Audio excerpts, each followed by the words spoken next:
नमस्कार दोस्तों, राधे राधे। मैं नीरज डंगवाल।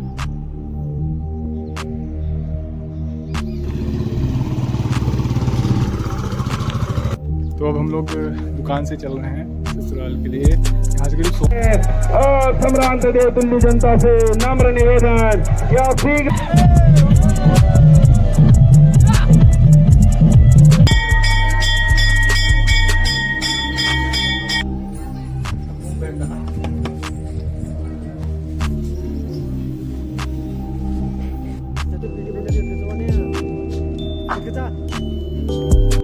नमस्कार दोस्तों, राधे राधे। मैं नीरज डंगवाल नंदनकानन होम स्टे मुक्तेश्वर से आप सभी का हार्दिक स्वागत करता हूँ अपने YouTube channel Nandankanan home stay में।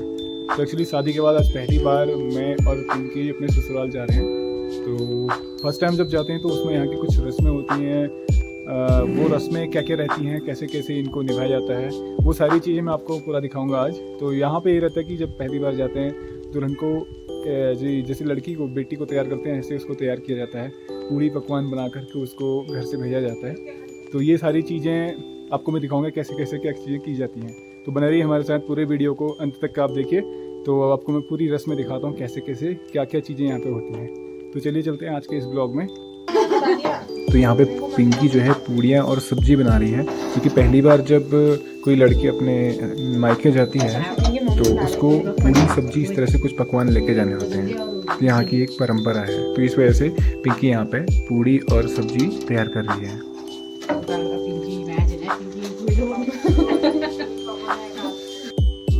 और अब मम्मी हमें तिलक लगा करके घर से विदा कर रही है, क्योंकि यहाँ पे जो हमारी पहाड़ की परंपरा है, यहाँ पे ये रहता है कि घर से कभी भी अगर हम बाहर निकलते हैं तो तिलक लगा करके हमें घर से विदा किया जाता है। तो यहाँ पे मम्मी मुझे तिलक लगा रही है और अब पिंकी तैयार होकर के आ चुकी है और मम्मी पिंकी को तिलक लगा करके घर से विदा कर रही है। तो यहाँ की ये परंपरा है, जब भी घर से इस तरह से बाहर निकलते हैं तो तिलक लगा करके घर से विदा किया जाता है और कुछ शकुन उनको दिया जाता है। फाइनली अब हम लोग यहाँ से निकलेंगे अपने घर से। पिंकी जो है मम्मी से विदा ले करके रोड की तरफ जा रही है, क्योंकि यहाँ से बाइक में 2 लोग नहीं जा सकते रोड तक अकेले ही जाना पड़ेगा।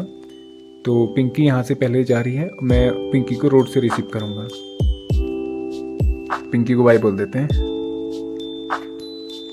और अब मैं यहाँ से बाइक से जाऊँगा रोड तक और रोड से पिंकी को रिसीव करूँगा, क्योंकि यहाँ से जो रास्ता है थोड़ा चढ़ाना उतरना है और बाइक थोड़ा हैवी है, इसलिए 2 लोगों को ले जा कर के इस रास्ते से उतरना थोड़ा टफ होता है। इसलिए पिंकी पहले यहाँ से रोड पर पहुँच जाएगी। करीब 100 मीटर की डिस्टेंस है हमारे घर से रोड की। तो वहाँ तक मैं बाइक से जाऊँगा और वहाँ से पिंकी को रिसीव करके फिर हम लोग दोनों लोग जाएंगे यहाँ से आगे लेटी मुआ के लिए। ये देखिए मैं रोड में यहाँ पे पहुँचने वाला हूँ। ये हमारा घर से रोड में जो रास्ता निकलता है, यहाँ पे मैं रोड में पहुँच के पिंकी को रिसीव करूँगा। आगे हम लोग निकल चुके हैं, पिंकी और मैं दोनों बाइक पे चल रहे हैं और आगे हम लोग सीधे यहाँ से लेटी मुआ के निकल चुके हैं।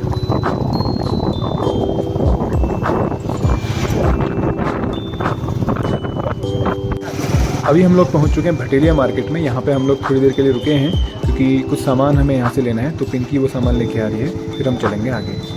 हम लोग पहुँच चुके हैं यहाँ पे ससुर जी की शॉप पे। अभी शॉप बंद है, क्योंकि आज यहाँ पे कुछ और फंक्शन भी है गांव में, तो सब लोग वहाँ पे गए हुए हैं।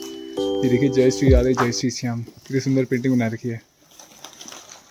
अभी हम यहाँ से सीधे जाएंगे घर। यहाँ से करीब 100 मीटर की डिस्टेंस है घर की। तो अब हम लोग दुकान से चल रहे हैं ससुराल के लिए। यहाँ से करीब 100 मीटर हमें चलना है। दुल्हनिया कहाँ गई? ये देखिए पीछे शर्मा रही है।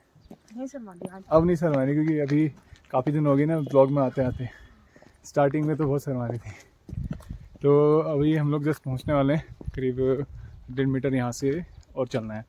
आज वेदर जो है क्लाउडी है यहाँ से, अदरवाइज हिमालय की बहुत अच्छी रेंज यहाँ से दिखती है, बट आज धुंध है पूरी, हल्के बादल आए हुए हैं, तो हिमालय आपको दिखेगा नहीं। चलिए आगे चलते हैं, मैं आपको बैक कैमरे से दिखाता हूँ सामने का नज़ारा। हिमालय की बहुत अच्छी रेंज आपको दिख सकती थी। और यहाँ से हमें चढ़ना है सीढ़ियों से और ऊपर छत दिख रही है। दुल्हन पीछे पीछे आ रही। चलिए चल रहे हैं। अब ये सीढ़ी में आते आते सांस फूलने लग जाती है। ये रहा घर। ये छुटकी आ गई देखो, स्वागत करने के लिए। जीते रहो। ये खुशी है ना। अब फाइनली हम लोग घर पे पहुंच चुके हैं। रोड से जस्ट 100 मीटर की डिस्टेंस है, थोड़ा सा सीढ़ी चढ़ के आना होता है। और फाइनली हम लोग आ चुके हैं घर पे। अभी हम लोग पहुंच चुके हैं और हम एंटर करेंगे अंदर। सामने से भी एंट्री है और इधर से भी एंट्री है। ये इसका नाम क्या है? जैकी। ये देखो चेरी, छोटा पपी जेरी की चेरी। ये है बेल्जियम बिलारो।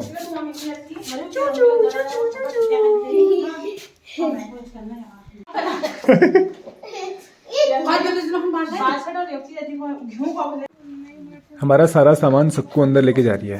ये देखिए कितनी मेहनत कर रही है बेचारी। हमें रिसीव करने भी आई थी और अब देखिए सामान भी अंदर पहुंचा रही है। अपनी दीदी का पर्स भी अंदर देखिए। ये हम रास्ते में आ रहे थे, वहीं मैं रिसीव करने आ गई थी।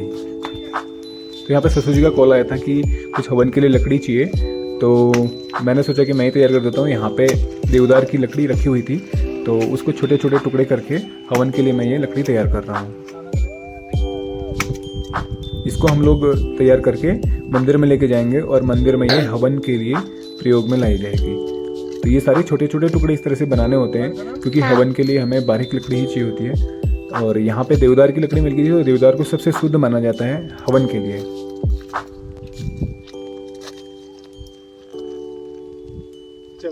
तो यहाँ पे जो है आज कांवड़ी इस गांव के कांवड़ी वापस लौट रहे हैं, तो उनके स्वागत के लिए बहुत ही भव्य आयोजन यहाँ पे किया गया है गाँव के द्वारा। आप देख सकते हैं सारे लोग जो है यहाँ पे ट्रेडिशनल जो यहाँ का पहनावा होता है वो सब लेकर के और सिर में कलश लेकर कलश यात्रा कर रहे हैं। सारे जो कांवड़ी इस गाँव से गए थे उनके स्वागत के लिए मुझे बड़ा अच्छा यहाँ पे मौका मिल गया, क्योंकि मैं गया था लेकिन मुझे बड़ा अच्छा मौका मिल गया इस कार्यक्रम को अटेंड करने का। तो सारे लोगों के साथ में हम लोग जा रहे हैं अभी मंदिर में, जहाँ पे सारे जो यहाँ के कांवड़ी इस गाँव से गए थे उनका भव्य स्वागत किया जाएगा और उनके चरण धोए जाएंगे। तो चरणों को धोया जाता है, फिर उस जल को लोग अपने माथे पे चढ़ाते हैं। ये कांवड़ यात्रा हरिद्वार से करीब 350 किलोमीटर से यहाँ वापस पहुँची है। तो ये जो कांवड़िए हैं हरिद्वार से करीब 7-8 दिन की इनकी यात्रा थी, इसके बाद ये लोग यहाँ पहुँचे हैं। तो ये देखिए बड़ा भव्य आयोजन यहाँ पे किया गया और मैं भी खूब एंजॉय कर रहा हूँ उनके साथ में, और आपको भी दिखा रहा हूँ। आप भी एंजॉय कीजिए कांवड़ियों के भव्य स्वागत का समारोह। रोड से कलश यात्रा होते हुए अब हम लोग जा रहे हैं मंदिर के लिए, जो गांव का छोटा रास्ता यहाँ से। तो इस तरह से हम लोग मंदिर में पहुँचेंगे, सारे जो कांवड़िए हैं और साथ साथ में जितनी भी यहाँ पे महिलाएं हैं, माता हैं, वो कलश यात्रा में जो पार्टिसिपेट कर रहे हैं। ये देखिए मंदिर में पहुँच चुके हैं और एकदम से इतना सुंदर नज़ारा। यहाँ की जो पारंपरिक जो आउटफिट्स हैं, जो ट्रेडिशनल आउटफिट्स हैं, पारंपरिक जो पहनावा है, उसके साथ में सारी जो माताएं हैं वो देख सकते हैं आप। और सबके साथ में जो है उनका कलश सबके साथ में है, और कलश में शुद्ध जो है नौले का जल, स्रोत का जल इसमें भरा जाता है, और ऊपर जो है इसमें शुद्ध पुष्प और शुद्ध लकड़ी को इसमें रखा जाता है। ये कांवड़िए यहाँ पे जल चढ़ा रहे हैं मंदिर में। मंदिर के अंदर हमने प्रवेश नहीं किया, क्योंकि मंदिर में हमारे इस स्थिति में जाना सही नहीं है। तो मंदिर के अंदर शुद्धता रखी जाती है, तो उसका हमें पालन करते हुए हम लोग बाहर से ही ये सारे फुटेज आपको दे रहे हैं। अब यहाँ पे कांवड़ियों का स्वागत किया जाएगा उनके चरण धो करके। तो आप देख सकते हैं छावनी में जो है कांवड़िए बैठ चुके हैं, और यहाँ के जो मुख्य सेवाधिकारी हैं मंदिर के ग्राम के, वो सब उनके चरण धो रहे हैं। तो इस तरह से पहले इनके चरण धोए जाते हैं शुद्ध जल से, और उसके बाद चरण धोने के पश्चात उनको कपड़े से, एक सूखे कपड़े से उनके चरणों को धो करके उसमें घी से मालिश की जाती है। तो ये पहली बार मैंने देखा यहाँ पे कि इस तरह से ये कार्यक्रम होता है। बड़ा अच्छा लगा मुझे, बहुत ही भव्य आयोजन यहाँ पे था, भव्य स्वागत सारे कांवड़ियों का किया गया। इस तरह से चरण धोने के बाद में सभी को तिलक लगा करके पुष्पों की माला पहनाई जाती है। ये यहाँ की एक परंपरा है, जो गांव से जितने भी सदस्य कांवड़ यात्रा में जाते हैं उनका इस तरह से स्वागत किया जाता है। तो चरण धोने के बाद में सभी को पुष्पमाला अर्पित होने के बाद में सभी की आरती उतारी जाती है। तो जितने भी सदस्य यहाँ पे पूजा में लगे हुए हैं, ये सारे के सारे जो सदस्य हैं गांव के सेवा अधिकारी हैं, जो मंदिर में सेवारत रहते हैं। इस तरह से जब सब जो मुख्य सेवाधिकारी हैं वो चरण धोते हैं, उसके बाद में अन्य लोग जो हैं वो कांवरियों के चरण धो करके उस जल को अपने सिर में प्रवाहित करते हैं। और इसके बाद में कांवरिये जो हैं, ये देखिए आप सबके सामने सभी जितने यहाँ पे सदस्य आए हुए हैं सभी के चरण स्पर्श कर रहे हैं।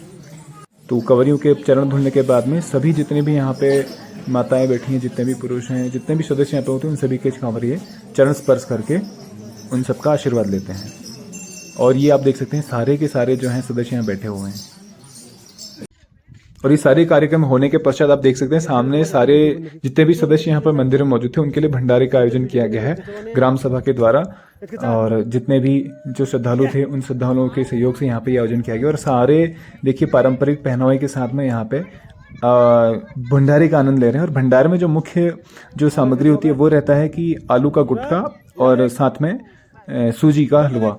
तो ये दो चीज़ें यहाँ पे मुख्य रूप से भंडारे में सभी को वितरित की जाती हैं और सभी लोग यहाँ पे भंडारे का आनंद ले रहे हैं। आप देख सकते हैं जितने भी लोग हैं सब लोग भंडारे का खूब मज़े ले रहे हैं, खूब आनंद ले रहे हैं। और यहाँ से ये सारा जो यहाँ पे मुख्य जो प्रसादी बनी हुई है इसको सभी लोग अपने घर में थैलों में या कुछ बर्तनों में भर के ले जाते हैं और सारे सदस्यों को वहाँ पर भी ये दिया जाता है।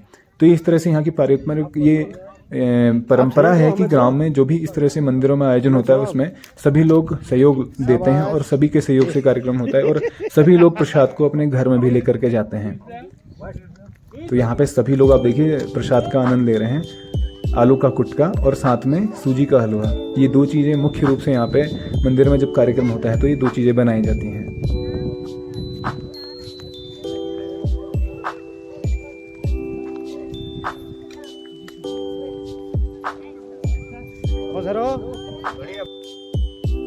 ये सुंदर नज़ारा आप देखिए हमारे ससुराल से, एकदम हसीन नज़ारा। फाइनली हम सभी लोग घर पे पहुंच चुके हैं वापस मंदिर से। और घर पे पहुंच करके सभी लोग चाय का आनंद ले रहे हैं। सभी लोग काफ़ी थक चुके हैं तो विश्राम भी कर रहे हैं, साथ साथ में चाय की चुस्की के साथ में आनंद ले रहे हैं चाय का।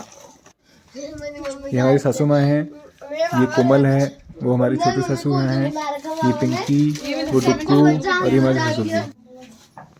अभी हम पहुंच चुके हैं किचन में। किचन में कोई अम्मा आई थी, देखिए अम्मा चाय पी रही है। चाय अम्मा की फोटो खींचने लगा तो अम्मा एकदम स्माइल करने लगी और सभी लोग एकदम से हंस पड़े। तो यहाँ पे अभी जो है पूड़ियाँ बन रही हैं, पूड़ी और साथ में हलवा और कुछ पकौड़ियाँ। यहाँ पे ये परंपरा होती है कि जब लड़की को घर से विदा किया जाता है तो फिर वही जैसे पकवान बनाए जाते हैं, जो पकवान हम जैसे घर से अपने लेके आए थे उसी तरह से यहाँ से भी पकवान बनाए जाते हैं। और ये इतना बनाया जाता है ताकि घर में जब ले जाए तो वहाँ पे सारे सदस्य उसको मिल करके खा सकें। ऐसा नहीं कि दो चार, ये इतना बनाया जाता है कि सारे सदस्य पेट भर के खा सकें। तो यहाँ की परंपरा है जब भी अपनी बेटी को इस तरह से घर से विदा किया जाता है तो पूरे पकवान उनके लिए बनाए जाते हैं। पूड़ी होगी, हलवा हो गया, सब्जी होगी, ये सारी चीज़ें बना करके उनको विदा किया जाता है। तो इस तरह से देखिए हमारी सासू माँ और ये सब लोग लगे हुए हैं पूड़ी बनाने में और हलवा बनाने में।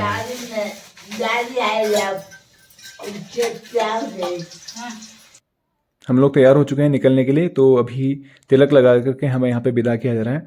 मेरी सासू माँ मुझे तिलक लगा रही हैं। ये हमारी परंपरा है पहाड़ की कि कभी भी हम जब घर से निकलते हैं तो इस तरह से हमें तिलक लगा करके विदा किया जाता है। तो ये मुझे सासू माँ ने तिलक लगाया और तिलक लगा करके हमें विदा किया जा रहा है। और साथ में देखिए लिफाफा, ये तो यहाँ की एक अलग ही परंपरा है। और अब पिंकी भी तैयार हो चुकी आ चुकी है और पिंकी को सासू माँ जो है तिलक लगा रही है। तिलक लगा के पिंकी को भी विदा करने की तैयारी है। और इसके बाद हम लोग चलेंगे सीधे घर के लिए। तो मुश्किल से 15 मिनट का रास्ता है हमारा यहाँ से घर पहुँचने का। थोड़ा सा हमें बीच में सामान लेना है तो वो सामान लेकर के सीधा हम घर के लिए निकलेंगे। तो ये सारे लोग देखिए विदा करने के लिए हमें यहाँ पे तैयार हैं। हम लोग भी रेडी हो चुके हैं। छोटे छोटे बच्चे देखिए सामान लेकर के आगे आगे चलने के लिए सब तैयार हैं। तो यहाँ से देखिए पिंकी भी विदा ले रही है। और हम लोग जैसे यहाँ से आगे निकलेंगे सीधे हम घर के लिए निकलेंगे क्योंकि हमें जल्दी पहुँचना है घर पे। काफ़ी लेट, ऑलरेडी हम लेट हो चुके हैं तो जल्दी से जितनी जल्दी पॉसिबल हो जितनी जल्दी हम लोग यहाँ से निकलेंगे।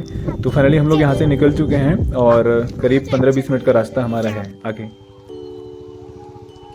ये मैं अपने घर के पास पहुँच चुका हूँ। ये जंगल का रास्ता है जहाँ से वापस हम अपने घर के लिए आ रहे हैं।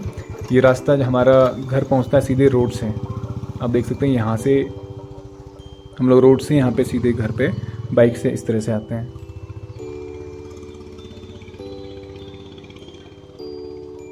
तो फाइनली हम लोग घर पर पहुंच चुके हैं।